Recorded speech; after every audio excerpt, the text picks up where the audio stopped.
Hello, welcome to day 380. Of course, you've finished reading NTI 1 Timothy and you've started NTI 2 Timothy. But today I'm going to reflect on NTI 1 Timothy a little bit. I'm going to start by looking at NTI 1 Timothy chapter 5, verses 1 to 2. To love thyself is to love all and to accept all as you.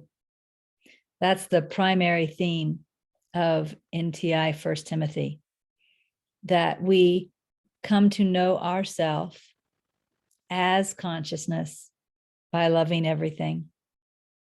And that the personhood, the idea that I am this person, is like a measuring stick that leads us to judge everything rather than love everything. So we're shifting from the measuring stick of personhood and the judgment that comes along with that to the realization, I am consciousness, and the love of everything that comes with that. The love of everything as the expression of consciousness. Again, to love thyself is to love all and to accept all as you. So this means that whenever I'm judging anything, any appearance at all, any person at all, anything, I'm actually believing I'm a person. And when I'm loving what is, I am abiding as consciousness. NTI 1 Timothy chapter 5 says, the concept of expression is the understanding and acceptance of symbolism. Expression says, the world is an illusion. It is the expression of the freedom of the Son of God, or we could say it's the expression of the freedom of consciousness. You know, consciousness is referred to the Son of God because it's the second principle of God and not the first. The first principle of God is the Father. The second principle of God or consciousness is the Son of God. It's also called Christ, sometimes Christ consciousness, sometimes Buddha consciousness, sometimes unity consciousness. But what we're doing right now through NTI is we're awakening from the idea that I'm a person in a world, which is the fourth principle of God, to the realization that I am the Son of God. And it's from this realization that we then awaken to the realization that we're the source or the Father. But first, we awaken from person to Son of God, from person to consciousness. So again, this paragraph says, the concept of expression is the understanding and acceptance of symbolism. Expression says, the world is an illusion. It is the expression of the freedom of the Son of God. Therefore, everything I see and experience is a symbol of one expression. As the symbol of one expression, it is also one. In other words, it is all consciousness. It is made by consciousness and it is consciousness. Therefore, what seems many is one. And then it goes on to say, this is the meaning of the word family.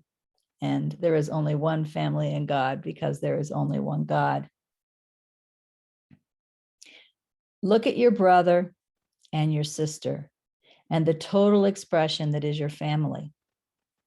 Now, of course, by brother and sister here, we mean any human, right? Look at the humans, look at the people that cross your path during the day. Look at your brother and your sister and the total expression that is your family. Realize it is only an expression of freedom, a desire for experience and the expression of that desire. It has no rules and no expectations have been placed on it. You know, some of the hardest things to love are those things that appear to this person to be bad or wrong. You know, like yesterday, there was another shooting in America where I think it was 6 teenagers were shot. Fortunately, none of them died. but they were shot. And a person may ask, how do you love something like that? It isn't the specificity. I hope I said that word right. It sounds like that was tough for Regina's tongue. Maybe I should try it again. It isn't the specific story of teenagers shooting teenagers that's loved. It's the expression of freedom. I'm sure you remember the video I showed you where I was taken to a scene of war. And then I saw through the Holy Spirit's eyes, or through consciousness's eyes, the right mind of consciousness. And I saw that there was a celebration for the fact that we were free to make any experience we wanted to have. And that's an important word, experience, because some of these experiences, they're painful in time.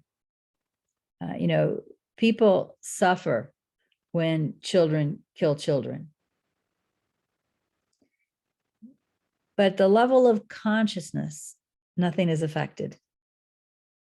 Consciousness continues to be consciousness. And so at the level of consciousness, the ability to express our freedom is celebrated. Now, that doesn't mean we still can't ask, what do I want to do with this freedom? For example, I choose to be love, to be kindness, to be gentleness, and to be that expression. But freedom is loved for freedom's sake. And it wouldn't be freedom if it had rules. It wouldn't be freedom if it said, you can do this and this consciousness, but you cannot do this. So freedom is loved as it is, as freedom. So when we look at other humans that are doing things that typically this human would not approve of, would think was bad or was wrong, we want to learn to see that is not a human committing that act or saying those things. That's the expression of consciousness. That's the expression of freedom showing up as that human saying those things or doing those things. Look on your gift and rejoice. Accept it in joy, and it is joy that you shall know. Again, you don't need to love the specifics. You don't need to figure out, how can I love someone abusing puppies? You look beyond the appearance at the freedom and realize that you love freedom. That's what you love. Just realize that you love freedom and love that gift and have joy for that gift. You shall not know heaven if you choose to separate yourself from heaven, for heaven is looking at you now as the expression of your own freedom. So this is how heaven sees, which I shared in that video that I've shared with you before. And this is how the Holy Spirit sees. This is how it sees what's going on in this world. And when we separate ourselves from that and say, no, I'm a person, in fact, I'm a good person, and that's a bad thing, and I would never do that, we're separating ourselves from heaven. We're separating ourselves from consciousness, and we can't know ourselves as that if we choose to separate it. So we need to willingly move into its way of seeing. Everything here is the expression of freedom. And what we love is freedom. Love is of all things. Therefore, I urge you to love all things. And it also says in NTI, 1 Timothy chapter 5, all expression is the same. It doesn't matter what appearance we're looking at. We're looking at the expression of freedom. It's all the same. Through the expression of gentleness, the expression shall be gentle also. So again, everything is the expression of freedom. It's all the same. I love freedom as freedom, and I don't judge what freedom should do or what freedom should not do, because consciousness does not judge. But within freedom, how do I want to be? I want to be gentle. I want to be loving, right? And so that's what I want to remember, is what do I want to do with this freedom? I, as consciousness, can be any way I want to be. So how do I want to be? Let go of the measuring stick. Let go of the belief that you're a person. Release the belief in personhood. See one expression as one expression. NTI 1 Timothy chapter 6 says, teach what you would learn. In order to teach yourself that you are not a person, you must teach others that their personhood is false. And this doesn't mean you go around telling people, oh, you're not a person, you're consciousness. A lot of them may think that you're crazy. But here's what it does mean. You look beyond their story to the one you know they must be. And that is what you hold in your mind as you listen to them. Let me share something with you that I just happened to read this morning. I've just started a book by Dr. David Hawkins called I, Reality and Subjectivity. And he told a story here, which I think applies.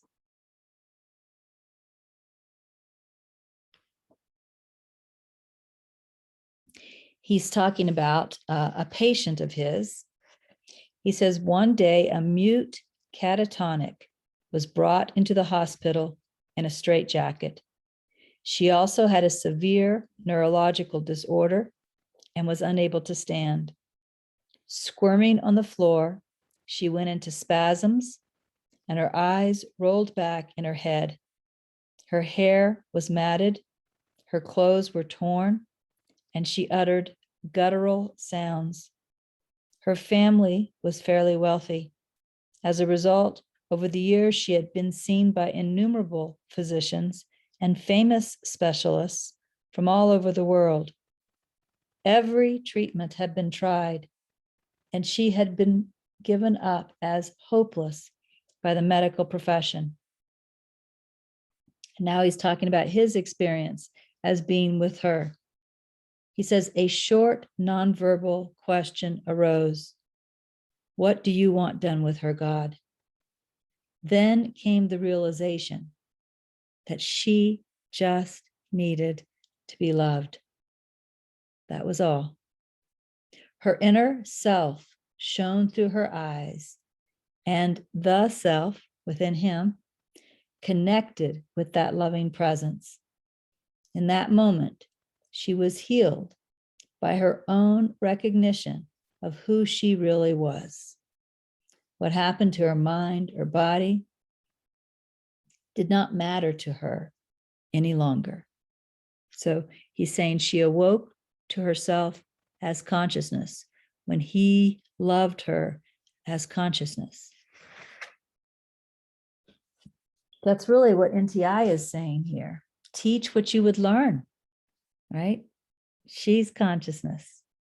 I'm consciousness. Teach what you would learn. In order to teach yourself that you are not a person, you must teach others that their personhood is also false. Look beyond their story to the one you know they must be. And that is what you hold in your mind as you listen to them or as you look at them. And that's what Dr. David Hawkins described he did with this patient. Excuse me. When your belief is placed with the false, you experience that which is false, and the false continues to be reiterated. So if I continue to see myself as a person, I see you as a person, I use the measuring stick of personhood and separation and the world as real is what continues to be reiterated. It is existence experiencing itself as illusion, or consciousness experiencing itself as a world.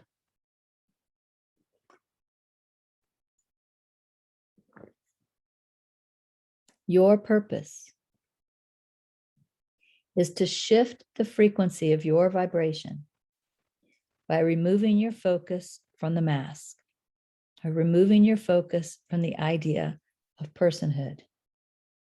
This is to place your twinkle, or your happiness, or your love. This is to place your twinkle in alignment with its source. Focus on consciousness, which is your truth.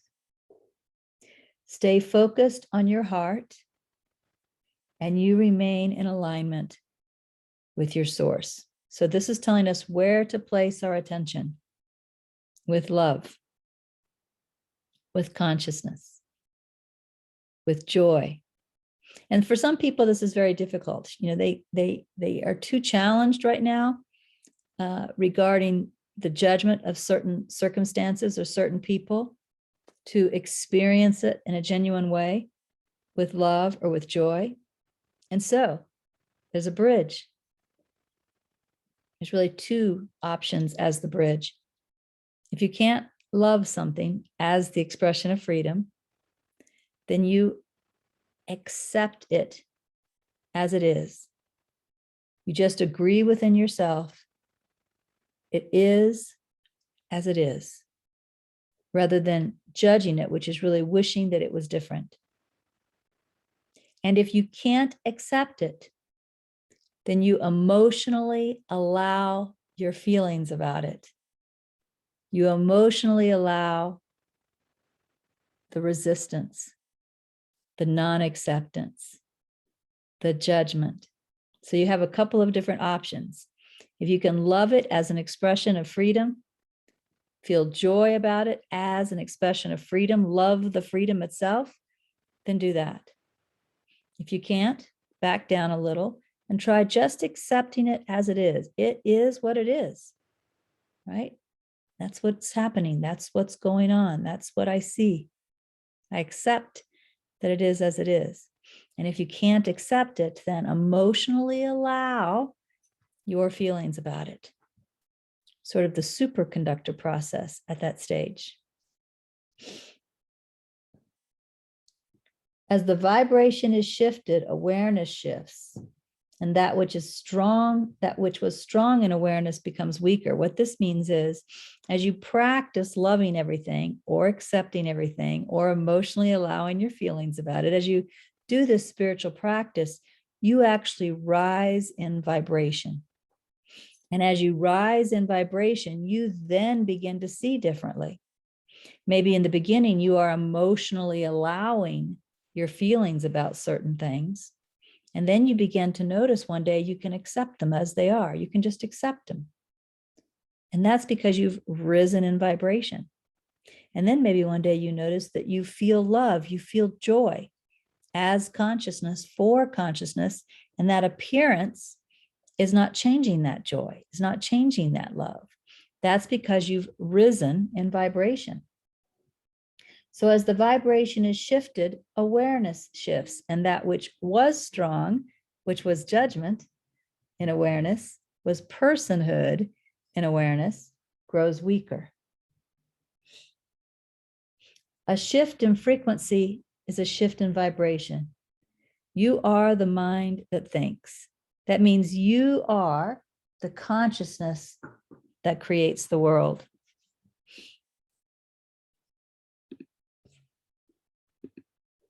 You are the consciousness, the second principle of God, that through attention creates through the third principle of God, which is the creative process,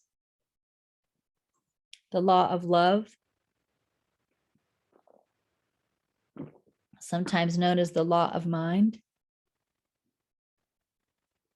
You are the consciousness that through the creative process creates the person in the world, is what this is saying. You are the mind that thinks with a capital T. And a shift in vibration is accompanied by a change in the frequency of thought. To assist in this shift, focus your thoughts, focus on the frequency that is God. So this is saying focus your mind. Instead of being focused on the person and the world, focus on consciousness. Focus on the desire to be love, or the desire to remain in acceptance, or the desire to be the superconductor. Keep your attention focused upward by focusing on God and spiritual practices instead of being focused downward on the person and the world. Where you focus, your vibration shall be. Where your vibration is, that shall be your experience. So as you focus upward on God, you are awakening yourself. Again, by loving everything, by being gentle with everything, by allowing yourself to feel joy for the expression of freedom, or by accepting everything as it is, or by being the superconductor with your resistance and your emotions about what you see. This is what rises you up in vibration so that you see and experience differently.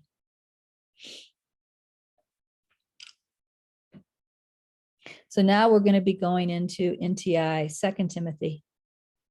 And NTI 2 Timothy really focuses on emotionally allowing your experience. It's about being the superconductor, said in another way. It's about being honest about what you're feeling as you're looking out at the world, as you're experiencing the world. And it's about emotionally allowing that experience so that it can be cleared. So you can raise in vibration to the next level of awareness. NTI 2 Timothy is a really important chapter. So we're going to be going through that more slowly. You'll be listening to some audios this week, not only as a weekend assignment, but also sometimes as you in place of a reading assignment. So you'll listen to audios, and then after you listen to the audios, sometimes you'll read that chapter. So you'll have both reading experience and audio experience this week. And then you'll have walkabout exercises that are going to encourage you to pay attention to your emotions and to allow your emotions through the superconductor process, or the rest, accept, and trust process. We're also going to continue with the loving consciousness meditation. And we won't quite finish 2 Timothy this week. We'll come close, but we'll really finish it early next week. So the entire week is going to be focused on 2 Timothy and emotionally allowing our experience of the world. So that's all I have to share today. So I'll see you next week. Have a wonderful week with NTI 2 Timothy.